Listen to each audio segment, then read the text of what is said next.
आपल्या हिंदू संस्कृतीमध्ये पतीच्या दीर्घ आयुष्यासाठी आणि सुखी संसारासाठी केल्या जाणाऱ्या व्रतामध्ये वटपौर्णिमा या व्रताला अतिशय महत्त्वाचं स्थान आहे.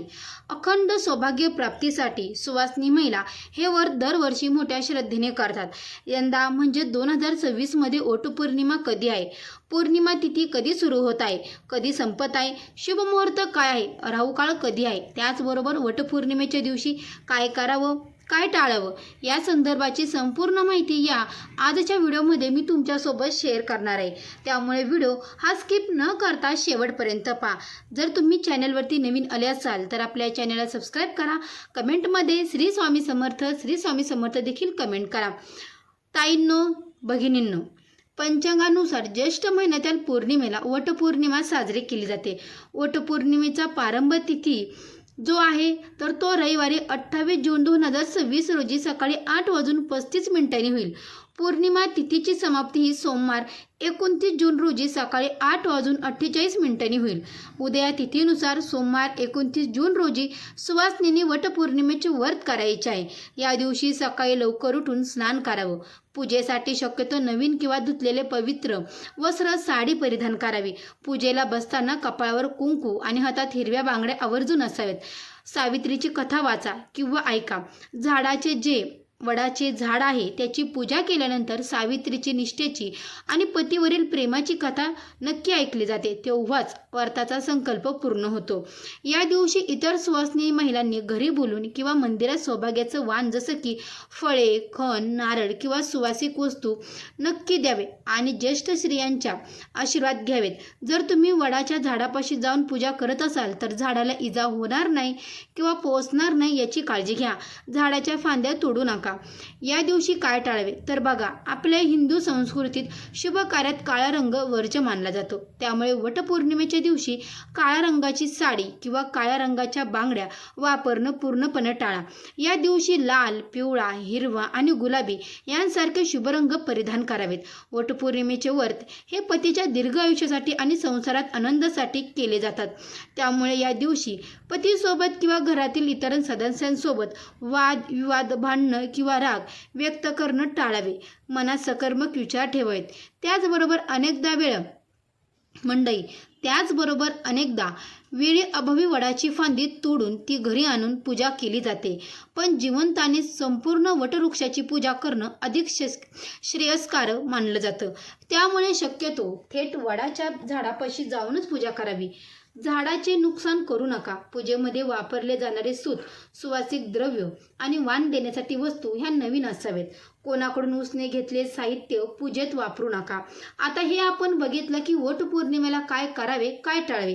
आता सर्वात महत्त्वाचा भाग म्हणजे ताईंनो, वडाच्या झाडाची अगदी सोपी आणि शास्त्रयुक्त पूजा कशी करावी. मंडळी, पूजेचं ताट, रथ कसं तयार करावे हे आपण पाहणार आहोत. आता ताईंनो, आपण वटपौर्णिमेची पूजेची पूर्वतयारी म्हणजेच पूजेच्या ताटात काय काय साहित्य असावं ते पाहूया. पूजेचे ताट आधीच व्यवस्थितपणे तयार ठेवल्यास पूजेच्या वेळी घाई होत नाही. त्यामुळे पूजेच्या ताटातील साहित्य बघा. हळदी कुंकू अखंड सौभाग्याचं प्रतीक आहे. तांदूळ, सुवासिक फुले, तुळशीचं पान, चंदन, अष्टगंध, अगरबत्ती, कापूर, तुपाचा किंवा तेलाचा दिवा, काडीपिठी, 1 तांब्या शुद्ध पाणी, पूजेसाठी पांढरे सूत, धागा, नैवेद्यासाठी आंबे किंवा इतर 5 प्रकारचे फळे, गव्हाचे किंवा तांदळाची खीर आणि पुरेचा नैवेद्य किंवा तुमच्या परंपरेनुसार गोडाचा नैवेद्य किंवा पुरणपोळी जरी केली तरीही चालेल. आता ओटीचे साहित्य बघा. आता ओटीच्या साहित्यामध्ये 1 सुंदर खण, ब्लाऊज पीस घेऊ शकता, 1 सुका नारळ, शेंडी असलेला, 5 बदाम, 5 सुक्या खारीक, 5 सुपारी, 5 हळकुंड, 5 प्रकारचे फळे, त्यात आंबा आवर्जून असावेत. सोन्याचे आणि किंवा चांदीचे दागिने जर असेल तर काही तर मग यशाशक्ती दागिना ठेवू शकतात किंवा यशाशक्ती नाणे ठेवू शकतात. मंदिरात किंवा वडापाशी गेल्यावर ओटी कशी मांडावी त्याबद्दल अनेकाचा गोंधळ होतो. तर सर्वात आधी वडाच्या झाडापाशी फांद्यापाशी जमिनीवर थोडे पाणी शिंपडून ती जागा स्वच्छ करून घ्यावी. तिथे तांदळाची किंवा गव्हाची छोटी रास किंवा ढेक घालावी आणि आपल्याला जो खण व्यवस्थित त्रिकोणी घडी करून त्यात धान्याच्या राशीवर ठेवावा. खणाचा कोपरा झाडाच्या फांद्यापाशी असावा. या खानावर नारळ ठेवताना त्याची शेंडी वडाच्या झाडाकडे असावी. नारळाच्या शेजारी 5 सुपारी, खारीक, बदाम, हळकुंडापाशी 5 फळे ठेवतात. या सर्व साहित्यावर हळदी कुंकू वाहून प्रदक्षिणा ठेवावी आणि मनोभावे नमस्कार करावा. ही झाली वडाची शास्त्रशुक्त वटी भरणं. आता वडाच्या झाडाची संपूर्ण पूजा कशी करावी ते पहा. पूजा सुरू झाल्यापूर्वीच झाडाच्या समोर म्हणजे वडाच्या झाडासमोर दिवा आणि अगरबत्ती लावावी. जमिनीवर बसून उजव्या हातात थोडे पाणी आणि अक्षता घेऊन मनात माझ्या पतीला दीर्घ आयुष्य लाभू दे, आरोग्य लाभू दे आणि माझ्या संसाराला सुखाचा संसार माझा चालू दे असा संकल्प करून ते पाणी जमिनीवर सोडावे. वडाचं मुख्य झाडाला चंदन, हळद आणि कुंकू लावावं. अक्षदा आणि सुंदर फुले वडाला अर्पण करावीत. वडाचे मुख्य पूजा झाल्यानंतर आपण तयार केलेलं खणनारळाची ओटी वडाच्या पायाशी अर्पण करावी. आता पांढरे सूत हातात घ्यावे. वडाच्या हाताला घड्याळाच्या काट्याच्या दिशेने प्रदक्षिणा घालत हे सूत झाडाभोवती गुंडाळायचे आहे. प्रदक्षिणा घालताना मनात जन्मजन्मी हाच पती मिळावा हा विचार करावा. ओम नमो भगवते वासुदेवाय नमः, ओम नमो भगवते वासुदेवाय नमः या मंत्राचा जप करावा. शास्त्र 5, 7 किंवा 14 प्रदक्षिणा घालण्यास सांगितलं आहे. तुमच्या परंपरेनुसार प्रदक्षिणा घालाव्यात. प्रत्येक प्रदक्षिणाला वडाला 7 गुंडाळावा जावा. प्रदक्षिणा पूर्ण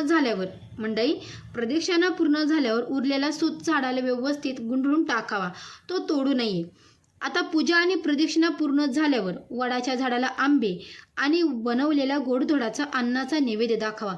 त्यानंतर कापूर लावून वडाची आणि सत्यवान सावित्रीची आरती करावी. शेवटी वडाला झाडाला मनोभावे लोटांगण घालून किंवा हात जोडून प्रार्थना करावी. अशा प्रकारे सोमवारी 29 जून 2026 रोजी तुम्ही अगदी सोप्या आणि शास्त्रशुक्त पद्धतीने वटपौर्णिमेची पूजा करू शकतात. वडाच्या झाडाची पूजा आपल्याला संस्कृतीत निसर्गाप्रती कृतज्ञता व्यक्त करण्याचे प्रतीक आहे. यंदा वटपौर्णिमेला एक अत्यंत महत्त्वाची गोष्ट आपल्याला लक्षात ठेवायची आहे. ती म्हणजे 29 जून रोजी पूजेचा मुख्य वेळेमध्ये सुमारे 1.5 तासाचा राहुकाळ येत आहे. शास्त्र राहुकाळात कोणतीही शुभ पूजा करणं वर्ज्य मानलं जातं. त्यामुळे आपली वर्षातून एकदा येणारी ही महत्त्वाची पूजा चुकू नये, राहुकाळात होऊ नये यासाठी हा व्हिडिओ अत्यंत महत्त्वाचा आहे. आजच्या व्हिडिओमध्ये आपण पाहणार आहोत राहुकाळाची पूजा का करू नये. मंडळी, राहुकाळामध्ये पूजा का करू नये, राहुकाळ कधी आहे, पूजेचा शुभ मुहूर्त कोणता आहे, ज्यामुळे आपल्याला पूजेमध्ये कोणतीही त्रुटी राहणार नाही. त्यामुळे व्हिडिओ हा शेवटपर्यंत बघा. सर्वात आधी आपण समजून घेऊया की शास्त्रानुसार राहुकाळात पूजा किंवा कोणते शुभ कार्य वर्ज्य मानले जाते. राहुकाळ हा छायाग्रह असून त्याला राहुकाळ ग्रहाचा अशुभ काळ मानला जातो. या काळात विश्वामध्ये नकारात्मक ऊर्जेचा प्रभाव जास्त असतो. असं मानलं जातं की राहुकाळात केलेल्या कोणत्या शुभ कार्याची किंवा पूजेचे संपूर्ण फळ व्यक्तीला मिळत नाही. त्या पूजेमध्ये विघ्न येण्याचे किंवा ती निष्फळ ठरण्याची शक्यता असते. वटपौर्णिमा हे अखंड सौभाग्यासाठी, पतीच्या आरोग्यासाठी केले जाणारे अत्यंत पवित्र व्रत आहे. आपण वडाच्या झाडाकडून आणि निसर्गाकडून सकारात्मक ऊर्जा आणि आशीर्वाद मिळवण्यासाठी पूजा करतो. जर आपण ही पूजा राहूच्या प्रभावाखाली केली तर वातावरणाची सात्विकता कमी होते. म्हणूनच राहुकाळ संपल्यानंतर किंवा त्यापूर्वीच पूजा संपन्न करणं अत्यंत महत्त्वाचं आहे. तर चला, राहुकाळ जो कधी आहे तर तो बघूया. तर बघा, सर्वात महत्त्वाचा म्हणजे सोमवार असतो आणि या दिवशी सोमवार असल्यामुळे राहुकाळाची सुरुवात जी आहे तर ती सकाळी 7 होत आहे आणि राहुकाळ समाप्ती जी आहे तर ती 9 समाप्त होणार आहे. अनेक महिला सकाळी लवकर पूजेला प्राधान्य देतात, पण लक्षात ठेवा, सकाळी 7 ते 9 या काळात तुम्हाला वडाच्या झाडाची पूजा करायची नाही. हा काळ पूर्णपणे टाळायचा आहे. आता राहुकाळ संपल्यानंतर पूजेचा सर्वात उत्तम आणि शुभ महामुहूर्त कोणता आहे ते आपण जाणून घेणार आहोत. तर मंडळी, पूजेचा सर्वात शुभ मुहूर्त हा सकाळी 9:15 पासून ते दुपारी 12:40 पर्यंत असणार आहे. तर हा अमृत मुहूर्त आहे. या मुहूर्तामध्ये तुम्ही पूजा जी आहे तर ती करू शकता. यामध्ये कोणतीही राहूची सावली नाही. तर या वेळेमध्ये जर तुम्ही पूजा केली तर याचा खूप चांगला फायदा हा तुम्हाला बघायला मिळेल. या मुहूर्तावर केलेली पूजा तुमच्या घरात सुख समृद्धी आणणारी ठरेल. तर बघा, अशा पद्धतीने आपल्याला सकाळी 7 ते 9 पूजा करणं टाळायचं आहे. 9 नंतर 12:40पर्यंत तुम्हाला पूजा जी आहे तर ती करायची आहे. तुम्हाला सर्वांना ताईंना वटपौर्णिमेच्या पुन्हा एकदा मनापासून खूप खूप शुभेच्छा. व्हिडिओ आवडला असेल तर सर्व ताईंनी आपल्या चॅनलला सबस्क्राईब करा.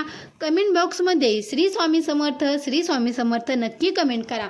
तर ताईंनो भेटू अशाच एका नवीन व्हिडिओमध्ये. तोपर्यंत सर्व ताईंना श्री स्वामी समर्थ. गुरुदेव दत्त.